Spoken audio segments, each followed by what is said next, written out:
Good morning, everyone, and welcome to a very highly requested episode of C-SPAN. My name is Megan, and I manage our social media here at the Florida Aquarium, and we're joined with Brandon, who wants to give a special shout out to this week's corporate partner, CIBC. Thank you guys so much for helping us out during this time of closure. I'm also joined with Chrissy, our otter biologist, and she's going to be training Brandon this morning and telling us all about these amazing animals. Good morning, everybody. So Brandon is one of our 3 North American river otters that we have here at the Florida Aquarium. We have 3 boys. He is our middle kiddo. He is 11 years old. He was actually found in Brandon, Florida. He was an orphaned pup, so he was brought in and taught how to swim and basically be an otter here at the aquarium. Now our other 2 otters are in the back. They like to enjoy different times out here. Sometimes they're all together, sometimes they're all in different areas, just to make things different for them. But the 2 in the back are Kraken, who's our youngest. He's 6 years old. And then Otto, who is our oldest, who's 21. He's actually the 2nd oldest otter in North America in human care. So Chrissy, tell us all about this training that you're doing with Brandon. So we do a lot of training here with our animals. We want to make sure that they are healthy and mentally and physically stimulated. We do a lot of different things with them. So what looks really cute out here, like this standing up behavior, actually has a medical purpose. We are checking his balance, looking at his belly, making sure there aren't any abrasions, making sure everything's working the way it should. But it's also pretty cute out here. If we ask him to go down, there we go. Good job, buddy. We do a lot of behaviors with them just so that they can partake in their own animal health care routine. So this turnaround behavior, it's adorable out here, but it actually is how we weigh them. They have very long bodies. Land. Land. They have very long bodies and a very small scale. So we want to make sure that they are able to stand on the entire scale so we can get an accurate body weight, which we weigh them once a week, just to make sure they are staying nice and happy and healthy. Now you might see my glove kind of on the acrylic a few places. We'll get some exercise. So we're gonna, oh there we go, we're jumping up. We can go underwater.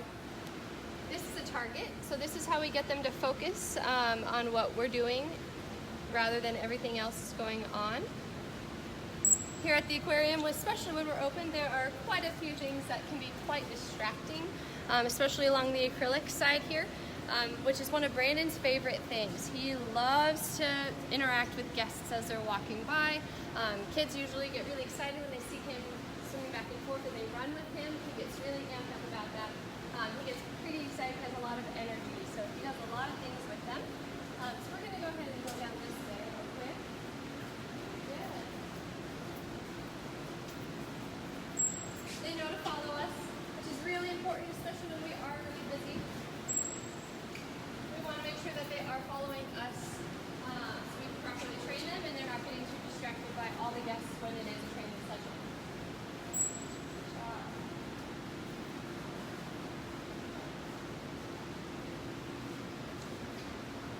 So right now he missed a little fish, but he'll probably find it in a little bit.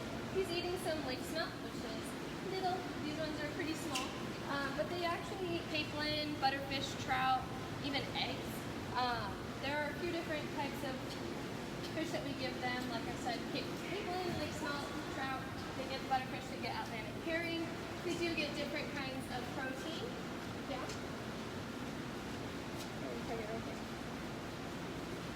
Because they are opportunistic eaters, especially out in the wild. They're going to eat whatever they can get. So that sometimes is eggs and different fish, sometimes small birds, different rodents. They're going to try and do a few different things. Now this is a fun little platform that we have so that we can interact with guests with our training session. It's fairly new, so when you guys are all able to come back to the aquarium, you'll be able to see this and they interact on it really well. You can be that much closer to one of these otters. Brandon. Now this is the station. He has a little pound nose, it's very cute. Kraken has a mustache, Brandon has a pound nose. But they are supposed to put their nose right on it. Good job. You guys might hear that whistle. That's actually our bridging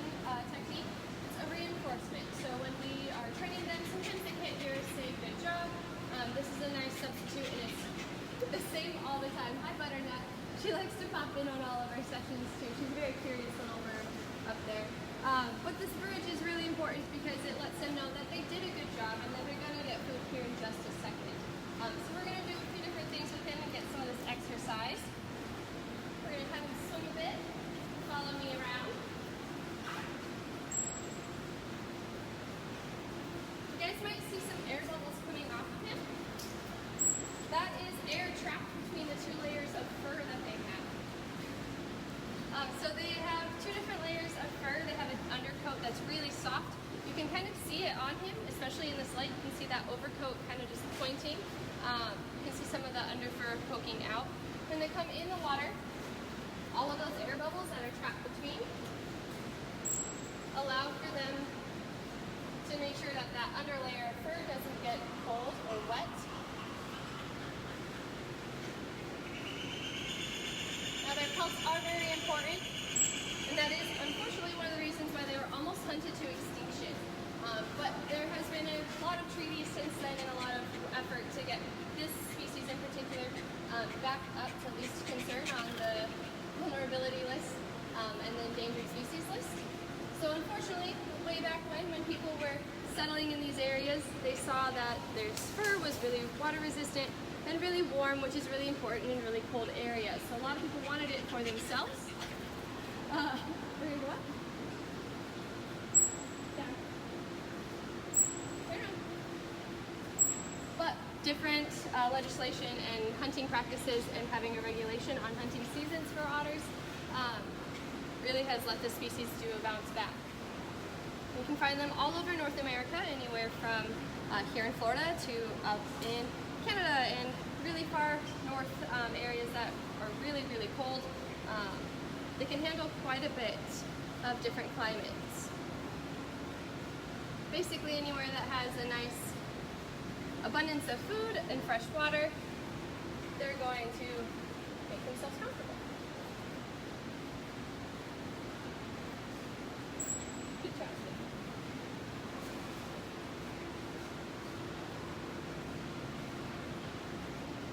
Now you might notice how much he's eating right now and how he's eating. They're very messy eaters sometimes, but they have 36 really sharp teeth and they have a very strong bite force. So when they are chewing, they are able to crush different food items if it's in a shell or if it's just kind of hard for them to rip apart. They can use their jaws there to get them open and eat, but they doesn't make them a very good pet. A lot of people think that they are very cute and that they would make a great pet, but they are adorable, but feisty little critters. Unfortunately, that is one of their threats, though. Even though the North American river otter is of least concern, there are different species like the Asian small-clawed otter, where a lot of people see them and they're a lot smaller than these kiddos. Land. But they see them and they want to have them as a pet. But they have razor-sharp claws, they have a very strong bite force, and really sharp teeth.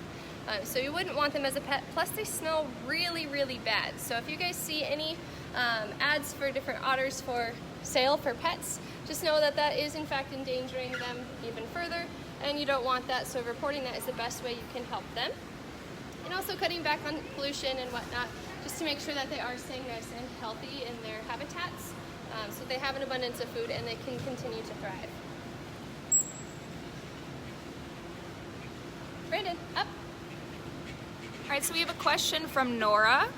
They would like to know when Brandon's birthday is. Brandon's birthday is November 11th.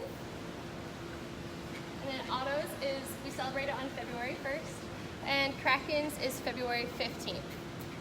Oh, I missed. I'm sorry, buddy. There you go. So let's talk a little bit about our oldest river otter that we have at the aquarium. So his name is Otto. Like I said earlier, he is the second oldest in the country in human care, but he's 21 years old. Now, typically out in the wild, North American river otters are going to live anywhere from 8 to 10 years, sometimes a little more, sometimes a little less, just depending on the individuals. But in human care, they usually live into their mid-teens. So the fact that we have a 21-year-old is pretty impressive.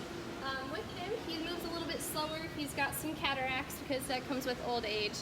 But he still wrestles with the young boys. They still cuddle. They get a bunch of different enrichment items. Otto, his favorite are a bunch of fluffy blankets. Those are his favorite thing to snuggle with. For Brandon, it's really anything puzzle feeder related, anything food related. So if we can put food into something and give that to him and he has to work for it, he loves that. And then for Kraken, he just really loves to cuddle the other boys and play with different toys. But Otto, with him, he has a few different adaptations with what we do healthcare wise. We don't just do these same behaviors out here. He can't really see us or hear us that well when we're out here on the acrylic, so we do a lot of our behavior training on the back area, and a lot of it's just really basic animal healthcare routine behaviors. So asking him just to target, like you guys saw with Brandon, so just like so. Good job, buddy. They give voluntary blood draws. We have an ultrasound machine for these kiddos, a tube that they can go into, and we can get ultrasounds, make sure everything's working well. They can do subcutaneous fluids. We do a lot just to make sure that they are doing well and thriving. So Malcolm wants to know what makes our otters smell so bad. So they are mustelids, so that just means they're very scent oriented. They have scent glands. They also secrete a otter jelly, which is a mucus that lines the innards of their intestines. That helps protect their intestines from different things that they may eat that don't necessarily agree with them, whether it's sharp objects like bones or just something that's been out for a little bit and a little bit funky. But they do secrete that often, every 2 to 3 hours. They'll secrete that jelly, and it doesn't smell very good. So they go to the bathroom a lot too, but they are scent-oriented animals. That's how they help communicate with other animals around them, especially in the wild, is part of that scent. Kind of similar to dogs in that way, where they sniff each other to kind of get a feel for what's going on. They do that as well. So they smell pretty bad. You wouldn't want them anywhere in your enclosed house. Yes, just another fact that doesn't make them good pets. Yeah. Not great for your house to smell so good. So Peter would like to know how big our otters are. So our otters are about 20 pounds. Kraken is the smallest of the three. He's a little bit shorter as well in length, but he's about 19 pounds. For Brandon here, he's our longest boy. He's about 4.5 feet long, or about 4 feet long actually.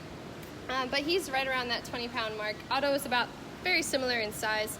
But that's about average size for these otters. For Asian small-clawed otters, why people want them as pets is because they are so small. Unfortunately, they are about 2 to 3 feet long, maybe. They're really, really tiny, and that's why people think they would be good pets. For these kiddos, like I said, between 3 and 4 feet long. There are also otters, the giant otters, which are about 6 feet long sometimes, which is pretty impressive. All right, guys, so if you have any questions about our otters, definitely post them in the comments below, and we'll see how many we can get to. So we have a question from Raphael. He wants to know how long they can hold their breath. So they can hold their breath for a couple minutes, but they spend a lot of time up on land. So they'll go in the water, they kind of play around. They have the nictitating membrane, which is a little clear membrane that goes over their eyes. They can go in the water to catch different food items like that and different kinds of fish. But for the most part, once they get that, they go back up on the land. So they don't spend all that much time in the water at one time. They might play and have social experiences in there as well. But for the most part, if they're going to eat food, they go right back up on the land. So once they have it, they can hop back up.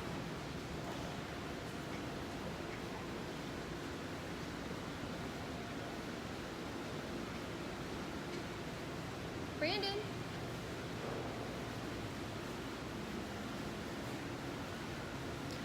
So we have a question from Sue. She says she lives in Parrish and often sees otters in a pond. Are those the same kind as Brandon? If they are, yeah. So in the North America area, there really are just 2 otter species that can be found, which are the North American river otters, like Brandon here, and then just your average sea otter, which are found more in the northwest corner of North America, in the colder water in the actual ocean. So here in Florida, if you're finding them, it just means you have a really healthy ecosystem in that pond, because if there wasn't an abundance of food, or if the water was dirty, they wouldn't be there. So they're really healthy for that environment. They're going to be really good at population control with different pests and things in that area, and just kind of keeping up on the maintaining the waterway there. So yeah, they'd be the same kind. So Mason wants to know, What kind of things do the otters eat besides fish? So we give them a few different kinds of food items. So they actually also get hard-boiled eggs every Thursday, which he'll get his in a little bit. But they also get different kinds of rodents. We have little pinkies or fuzzies. Sometimes we'll give them that. But for the most part, we do feed them a lot of fish. So that is primarily what they would eat if they're out and about. If there isn't any fish around, that's when they really resort to what's up on land. They're opportunistic. So whatever's around, they're going to eat. But for the most part, they just eat a bunch of different kinds of fish. Brandon here, we've just recently given salmon to.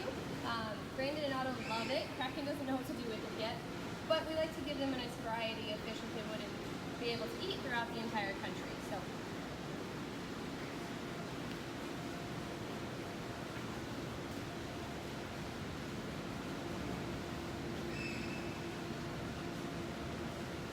So Kim wants to know how many otters are there in Florida in the wild. Do we have a healthy population of them in Florida? We do. We do have a very healthy population, really across all of North America. So not just here in Florida. I mean, they do have an abundant presence here as well, as long as, like I said, the waterways are nice and healthy and an abundance of food.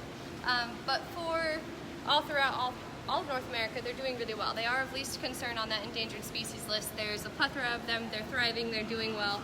And that is due to different regulations on hunting seasons and really just making sure that they have the ability to thrive. And Calvin wants to know, who are the otters' predators? So here in Florida, they may encounter different predators like alligators, especially if they're small pups. But all across North America, you will find that they have bears in those areas, wolves, really anything further north that are larger than them that are carnivores could potentially be a predator for them.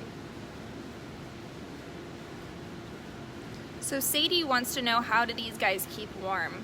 So that fur that we talked about is really important for them. That's how they keep warm. So right now you can see that Brandon is grooming his tail. So he's trying to make sure that he is nice, and basically all that fur is nice and brushed so that it's going to be nice and waterproof. They have a very dense fur coat.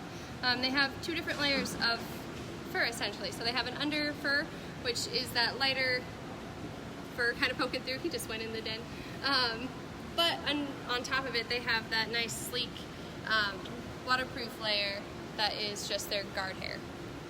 So that's how they stay nice and toasty. I have one piece of fish left. All right, let's see if we can get Brandon to come back out with his last piece of fish. Brandon! Okay, ready for the land? Come on, this way. Okay, turn around. Up.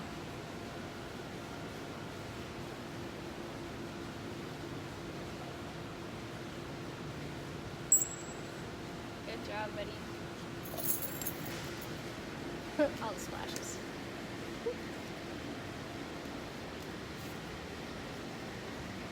See, he took the fish and pulled it right back up on the land, so that's where they're going to eat it. So we have a question about how many babies otters have at a time. They can normally have 4 to 6 pups at a time. They usually, as long as they're being really healthy, they will stick with mom for a little while, and then once they have reached a larger size, they will kind of venture out on their own. Usually for social groups, it will be more of the females sticking together. Sometimes you will find bachelor groups, like what we have here, where they're just 3 boys. But for the most part, the boys can be kind of solitary out in the wild. They kind of can go do their own thing once they are old enough. Alrighty guys, well I think we're going to wrap up today's episode of C-SPAN. Thank you so much for Chrissy for joining us, and thanks again to our corporate partner this week, CIBC. Thank you guys for watching and supporting the aquarium while we are closed, and we do miss everybody, and our otters miss you guys too. Have a good one.